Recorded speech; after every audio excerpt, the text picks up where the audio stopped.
Magandang umaga, ngayon po ay araw ng Biyernes, April 19, 2024. Update po muli sa lagay ng panahon.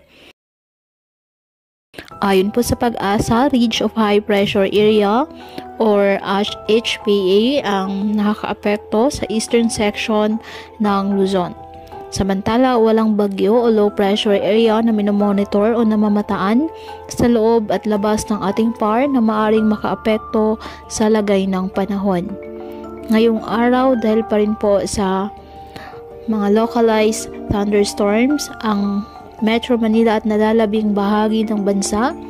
Generally, maaliwalas na panahon, mainit at maalinsangan. Asahan pa rin ang bahagyang maulap hanggang sa maulap na halangitan with isolated rain showers or thunderstorms. Kaya patuloy pa rin po natin na pinag-iingat ang ating mga kababayan sa banta pa rin po ng mga pagbaha at pagkuho ng lupa, lalo na kapag may malalakas na ulan.